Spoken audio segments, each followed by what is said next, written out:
nolosha ayaa dib ugu soo laabanaysa caasimadan ay xabaduhu diloodeen waxaa burbur xooggan ku reebtay saamaynta ka dhalatay dagaallo socday in ka badan 20 sano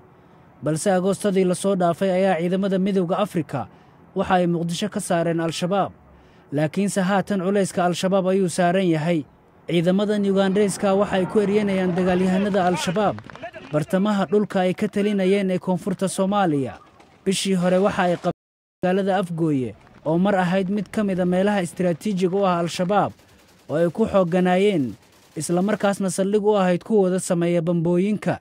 ciidamada Uganda waxa caawiyay sida aan kala go'a lahayn ee ay dagaalyahanada al-shabaab uga soo goosanayaan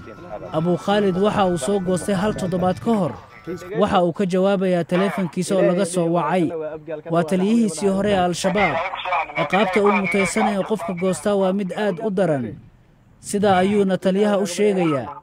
in haddii gacanta lagu soo dhigo la gowrici doono dadkii waxay u kala ororeen shabeellada dhexe jawhar laanta buura walla weyn intaas ayaa lagu aruuray nin kastaba niyadiisana way dhimatay waxa ay ahayd toddobaadyo un ka hor tan iyo markii ay ciidamada midowga Afrika oo u badan ciidamada Uganda ay ka saareen magaalada al-shabaab waxaad durbadiiba arki karaysaa isbeddelka waxaad ka ogaan karaysaa dadka iibiya qaadka oo ay Soomaalidu aad u xiiseeyaan oo magaalada ka maqnaa intii ay al-shabaab ka talinaysay haatan waxaa jira ganacsi xooggan oo qaadka ah ciidamaduna waxa ay inoo sheegayaan inay weli jiraan dagaalyahano al-shabaab oo ku sugan aagga isku dhacyaduna weli waa ay socdaan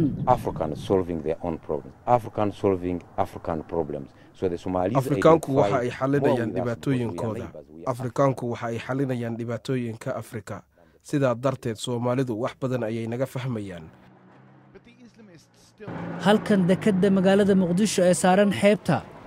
darawaliinta ayaa waxa ay rarayaan baabuurta dhammaantood waxay ku sheegayaan in xaaladda nolosha ay fiicneed xilligii al-shabaab taradan imaana warqadan ka goosana kii kastoon tago wiil yar cimaamad la jooga warqadoo fiirna soco waliba mid walba ma mid dhifo magaalo weyn ku yaala aboonada inuu jeekimo lagu talagalay bas laakiin meesha midowga Afrika waxa uu og yahay inuu u baahan yahay wax ka badan guulo military qoriga ayaa noqday qayb ka mid ah nolosha maleeshiyada kala qaybsan ee Soomaalida ee sida gaarka u shaqeeya ayaa waxa loo baahan yahay in lagu mideeyo ciidan qaran oo difaaca bulshada oo aan u shaqayn kaliya danaha gaarka ee jifooyinkooda